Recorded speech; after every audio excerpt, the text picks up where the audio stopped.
Hey, Sally D here. Sally D's Reality. I was thinking of some topics about which I would want to talk about, and there's a lot of things that I have on my list, but I wanted to start with this one, other than decluttering, because I am trying to get my house in order, but I want to take breaks here and there and, still do the spinning wheel and some other things. So today I wanted to talk about all of the preparation that goes behind putting a video out for you to watch as a viewer. Creators do a lot of prepping. They have to come up with the list of what they're going to do, what they want to do, and what they need to do in order to do those items, those topics on video. So a lot of things go behind that. They have to find the spot, the lighting, the topic, of course, but a lot of prep goes into making a video, and a lot of times people make these videos and put a lot of time and effort into them, and it's hard work. It takes a special person to find fun in the work that they do. Now, I know myself, my career as a kindergarten teacher, I found great joy in going to work every day, because every day was a new adventure, because I'm not one that likes to do the same thing every day. In fact, I always changed my curriculum and what I was doing, not the curriculum, but the activities that I did from year to year, unless it was a really popular one. So I would drive to work thinking, I think I told somebody else this, thinking, they actually pay me for this. And I just drive to work with a big smile on my face. Now, working in a parochial school, I did not make very much money. I made in the low 20s per year. But that was in my mind, that was my act of charity. But I love my job so much that I would go there every day. And, just recently I had to retire due to my health, due to my back problems and things. So anyway, I would drive to work just so happy and laughing to myself. They actually pay me for this. So I really enjoyed my job, and I'm trying to do this for a sense of community, a sense of, like a tribe of your own, to actually, for people who want to hear what I have to say or look forward to watching one of my videos. And that's what I want to do, and I'm trying to keep it fun, because when something gets to be a chore and then you don't want to do it, you know what I'm saying? It's a big hassle to do it, and you don't put as much of your heart into it, because it's just like you think to yourself, no one's going to watch these videos. I don't even know what I'm doing this for. So when you start to get that mentality, you have to either, reach down inside of yourself and try to figure out why you feel like that. Like what's making you start to feel that way. And a lot of people are getting burned out from doing it. Just even the new creators that are trying to make the videos and things and are not getting any views.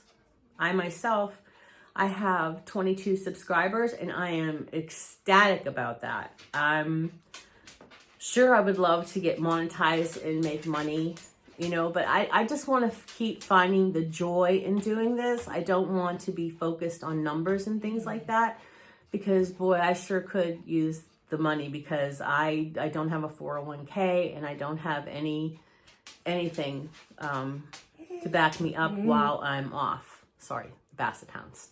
They do cry, because nothing but a hound dog crying all the time, that's a reality. So I just want to keep finding joy in this, because I don't want to get burned out, first of all, and I don't want to not like what I'm doing, because then I don't put my whole heart into it. Whereas when I was a kindergarten teacher, I put my whole heart into it. Even when I was off in the summers, I would be making activities, trying to find new things, new approaches for teaching that lesson. And that's what I'm trying to put that perspective on this. I'm trying to, oh, Gabriel. I'm trying to put that perspective on this because I don't want to be overwhelmed. I hate being overwhelmed with my ADHD. It's horrible.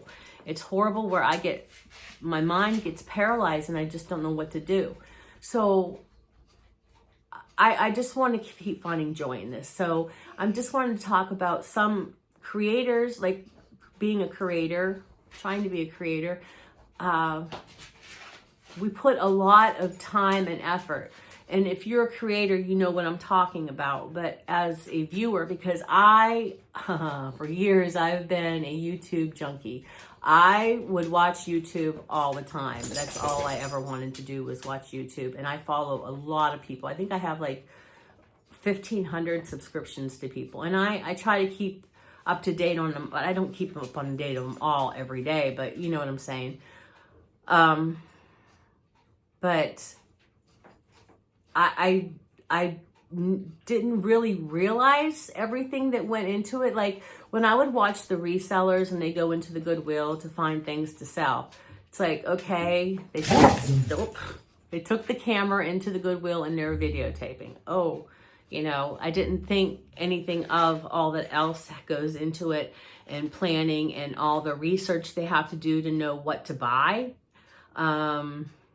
And then editing, I'm having a hard time with that editing thing.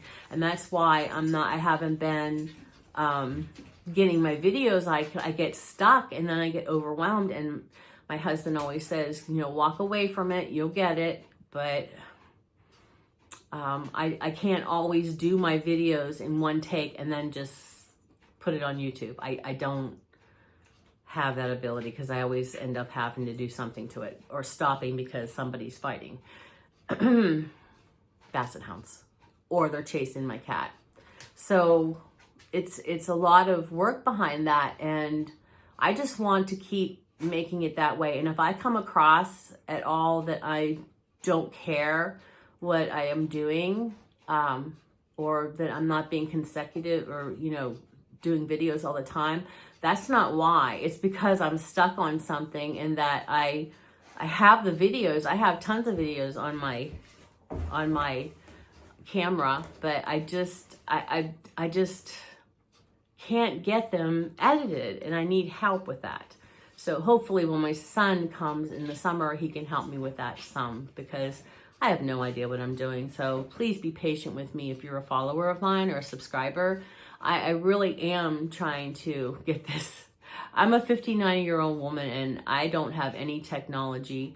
I'm trying. This is all new to me, but I just really love doing this from the people that I've already met. And again, I am so happy that I have 22 subscribers, and I look for that to grow. But I'm not going to be hurt if you don't subscribe. I'm not going to run my life on that. It'll grow and it will come, but it's not going to come overnight is what I'm trying to say. A lot of people think that it's going to come overnight, and I'm not being Debbie Downer here. I really am not. So I believe in having dreams, and some people can do it so fast, they can, but with me, I know it's not going to happen overnight with me, because I'm a perfectionist. I have to have things perfect. I don't ever slop something down. I have to try to make sure that it's acceptable. And it's like, okay, here's an example. Whenever I would teach my students, I would always try to educate them as I would one of my own children. How I would want one of my own children, while they were in school, to be educated while they are in their teacher's care. I always wanted to make sure my kiddos got everything they needed to go on to the next thing, because kindergarten was the foundation. So as I'm starting this is my foundation. Now, if I don't like what I'm doing, the foundation's going to be kind of crappy, isn't it? It's going to be where I don't want to do it. And it's just like, pfft. So when you're building a house, the foundation, if it's not strong and you build up, it's not going to be something strong and something that you are going to have for years to come. So that's like the kids' education. If they go up to first grade and they know what they learned in my class, they're not overwhelmed for what they're learning in first grade. And it also helps to have a teacher who genuinely wants to teach the children, and they're approachable, like the kids aren't afraid of you. I'm not saying be their friend, but friendly toward them, but know that they have rules. The teacher has rules, and you have to follow those rules in order to be a success in that grade. So that's what I'm trying to do. I'm trying to build my foundation solid and secure, and so that I can move on and really like what I'm doing and learn as I go. But the learning curve for me is a little slower because I'm trying to learn the technology, and I've been studying other people's videos and taking advice from people. But whenever people are giving advice like I'm giving here, it's good to not take it to heart. Like some of the things I might be saying here you don't agree with, or I'm saying I just want to learn this and do it where I like it, instead of trying to pump out every day, pump out every day, where I'm just going to be, I don't know what to do. I have to do something every day. And I just can't.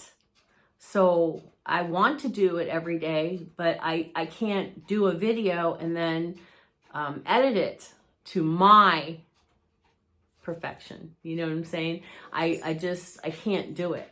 So I'm trying, and I might succeed someday, but I just get where I don't want people to think that I'm throwing things out there. And I'm not saying that anyone does, but I have to have it where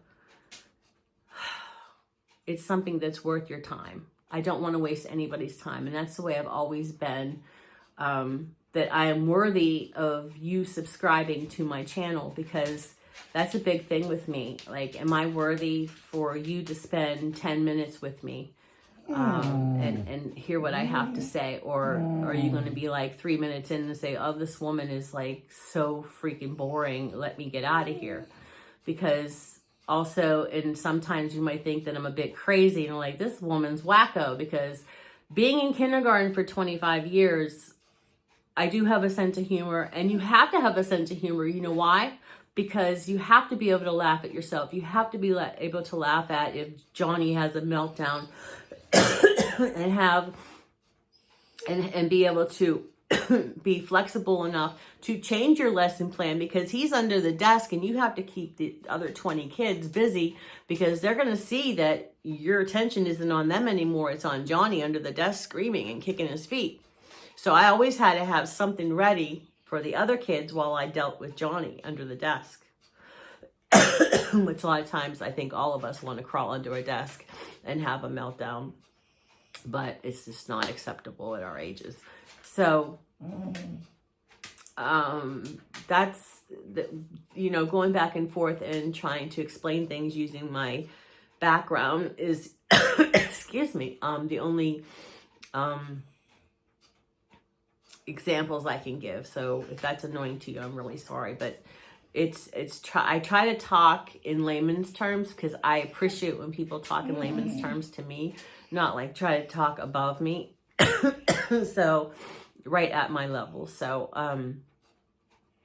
that's what I wanted to say. I wanted to say that there's a lot of things that go into preparing a video.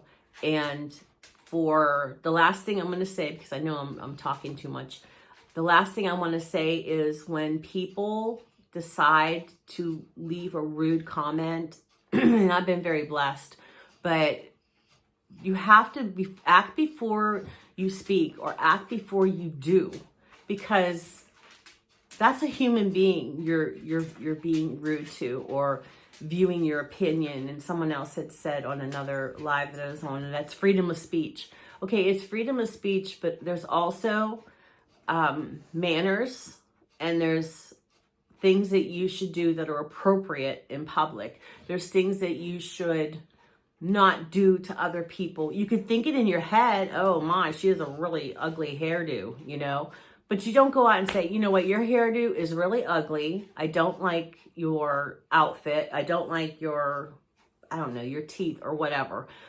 That is just trying to belittle somebody else. And it really affects people. You know, when I was teaching, there's a lot of kids that I still am in their lives as they're in college, and some of them are even married, that I kept in contact with, and they kept in contact with me. And some of these bullies and things really affected them their whole lives. And a lot of parents, and even the children themselves that are growing up, say that they're glad that I stepped in, because that could ruin their lives. So I know it's just a little comment or something that you're saying to someone. Constructive criticism is one thing, but really being rude to someone, or really trying to hurt them or push them down because you're feeling bad about yourself, that's most of the reason why people do those kind of things. But it's just not right. And that's my opinion, and I'm sure other people have that opinion, because I don't have a mean bone in my body. I cannot ever say something rude to someone and try to hurt them. Even if someone's hurting me, I cannot do it. And so what I'm saying is, you know, think before you say stuff. I mean, in your own lives, not just here on YouTube. And think before you make those comments. I mean, you could think it in your head, but why do you have to put it out there for not only the person to be hurt, but for all the other people to see? You know, that's really a reflection on yourself. And that's just me as a mother hen, old lady, kindergarten teacher, trying to explain what sometimes we do when we do those kind of things that you might not think a second time about, but it really affects someone's life. That's all I want to say. So I'm sorry I took so long. I love you. Be kind to one another. Follow your dreams. And until next time, bye.